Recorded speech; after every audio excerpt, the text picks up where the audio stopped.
और बात करते हैं एक बड़ी खबर की। घोसी उपचुनाव में समाजवादी पार्टी के प्रत्याशी की जीत हो गई है। सुधाकर सिंह ने जीत दर्ज कर ली है। ये बड़ी खबर, बड़ा अपडेट हम आपको बता रहे हैं। घोसी सीट पर समाजवादी पार्टी की जीत हो गई है। समाजवादी पार्टी के सुधाकर सिंह ने जीत दर्ज की है। भारतीय जनता पार्टी के प्रत्याशी दारा सिंह चौहान को उन्होंने मात दी है। तो घोसी में समाजवादी पार्टी की जीत हो गई है। 2022 में भी एसपी की जीत हुई थी। बस फर्क इतना था कि तब दारा सिंह चौहान समाजवादी पार्टी के सिंबल पर चुनावी मैदान में थे, उन्होंने जीत दर्ज की थी।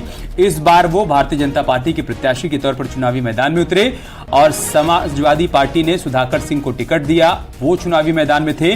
फिलहाल सुधाकर सिंह ने यहां पर जीत दर्ज कर ली है। सुधाकर सिंह बड़े अंतर से हार गए हैं, जीत गए हैं। तकरीबन 43,000 वोटों से उन्होंने जीत दर्ज की है। भारतीय जनता पार्टी के प्रत्याशी को उन्होंने मात दी है। दारा सिंह चौहान हार गए हैं और सुधाकर सिंह की जीत हो गई है। 43,000 वोटों से उन्होंने चुनाव जीत लिया है। तो 43,000 वोटों से सुधाकर सिंह ने जीत हासिल की। 1996 में नथुपुर विधानसभा से सपा के टिकट पर विधायक बने थे। 2012 में घोसी विधानसभा क्षेत्र से चुनाव जीता। 2017 में इसी सीट पर बीजेपी के फागू चौहान से चुनाव हारे। 2020 की अगर बात करें तो उपचुनाव में सपा समर्थित निर्दलीय प्रत्याशी के तौर पर चुनाव लड़ा लेकिन हारे। 2022 के विधानसभा चुनाव में सपा ने टिकट नहीं दिया, लेकिन इस बार उपचुनाव में जीत गए सुधाकर सिंह। और घोसी से हमारे सहयोगी राजीव सिंह इस वक्त हमारे साथ जुड़ चुके हैं। राजीव, शुरुआत से ही सुधाकर सिंह ने यहां पर बढ़त बनाए रखी थी। अब जबकि अंतिम परिणाम आया है तब तकरीबन वो 43,000 वोटों से चुनाव जीत गए हैं और समाजवादी पार्टी की जीत हुई है।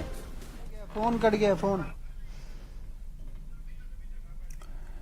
राजीव से संपर्क की कोशिश करेंगे, लेकिन बड़ी जीत समाजवादी पार्टी के लिए। एक प्रकार से इंडिया गठबंधन के प्रत्याशी के तौर पर सुधाकर सिंह चुनावी मैदान में उतरे और उन्होंने जीत दर्ज की है और दारा सिंह चौहान को हार का सामना करना पड़ा। चलते हैं राजीव के पास।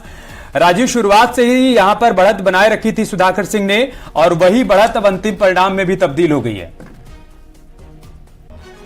देखिए, यकीनन समाजवादी पार्टी की बढ़त की बात करें तो जैसे ही घोसी विधानसभा उपचुनाव की आज सुबह 8 बजे से मतगणना शुरू हुई, पहले चरण से लेकर आखिरी चरण तक की यानी कि 34वें चरण तक की लगातार समाजवादी पार्टी ने अपनी बढ़त बनाए रखी और उसके तहत अब करीब 43,000 मतों से एक ऐतिहासिक जीत समाजवादी पार्टी ने घोसी विधानसभा उपचुनाव में हासिल की है। इससे पहले अगर 2022 की करें तो करीब 22,000 की जो जीत के साथ दारा सिंह चौहान ही समाजवादी पार्टी विधायक चुने गए थे, लेकिन विधायक बनने के बाद वो दोबारा बीजेपी में पहुंचे और वहां से उन्हें इस्तीफा देना पड़ा, जिसके बाद एक बार फिर से वो घोसी के चुनाव मैदान में अब इस बार बीजेपी कैंडिडेट के तौर पर उतरे थे। लेकिन लगातार दल बदलने के कारण घोसी की जनता ने एक बार फिर दारा सिंह चौहान को सिरे से खारिज करते हुए समाजवादी पार्टी के प्रत्याशी सुधाकर सिंह को अपना उम्मीदवार बनाया है और करीब 43,000 से मतों से विजयी बनाया। ये एक ऐतिहासिक जीत है घोसी विधानसभा चुनाव से पहले।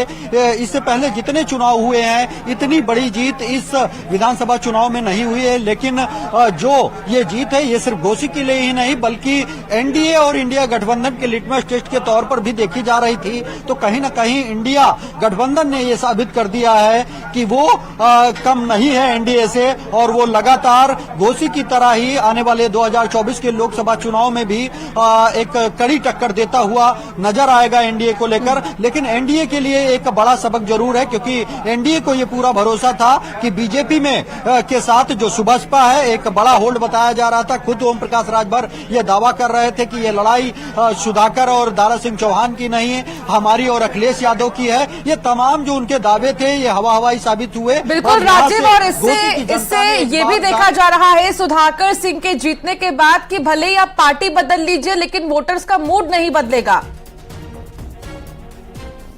देखिए, यकीनन कहीं न कहीं घोसी की जनता ने दल बदलू नेताओं के तौर पर दारा सिंह चौहान को खारिज किया है, जिससे ये सबक न सिर्फ दारा सिंह चौहान बल्कि ऐसे तमाम नेताओं के लिए होगा कि अगर आप लगातार अपने सत्ता सुख के लिए लगातार राजनीतिक दल बदलेंगे तो जनता आपको दरकिनार करेगी, आपके नेतृत्व को खारिज करेगी। वो एक घोसी में संदेश घोसी की जनता ने पूरे देश में दिया है। दूसरा, जो एनडीए और INDA गठबंधन को लेकर ये कहा जा रहा था कि 2024 लोकसभा के पहले ये पहला उपचुनाव उत्तर प्रदेश में था। तो ऐसे में समाजवादी पार्टी की जीत जो है कहीं न कहीं एनडीए के लिए एक बड़ी चुनौती हो सकती है। जिस तरह से ये पहला मौका था जब पहली बार घोसी की सरजमी पर कांग्रेस, समाजवादी पार्टी, अपना दल और आरएलडी जैसे जो तमाम दल हैं उनका एक साथ जो उनके नेता थे, वो कार्यकर्ता थे, वो जनता के बीच जा रहे थे, वोट मांग रहे थे। तो दूसरी ओर बीजेपी, सुबसपा, अपना दल जैसे जो दल हैं वो भी लगातार बीजेपी के पक्ष में माहौल बना रहे थे। इस वक्त हमारे साथ हमारे सहयोगी अभिषेक मौजूद है जो लगातार इस चुनाव को कवर कर रहे थे। अब समाजवादी पार्टी के कैंडिडेट की जीत हो चुकी है, तो क्या मानते हैं इसको आप? ये जो जनता की जीत बता रहे हैं सुधाकर सिंह, और लगातार जो है कि जो डीएम है और एसपी है जीत के बाद मऊ कलेक्ट्रेट में पहुंच रहे हैं और प्रमाण पत्र देने की तैयारी चल रही है। हालांकि पूरी काउंटिंग पूरी कर ली गई है और सुधाकर सिंह 43,000 वोटों से जीत दर्ज कर। ठीक है राजीव, बड़ी बात यही कि 43,000 वोटों से सुधाकर सिंह यहां पर जीत गए और भारतीय जनता पार्टी के प्रत्याशी दारा सिंह चौहान की हार हुई है।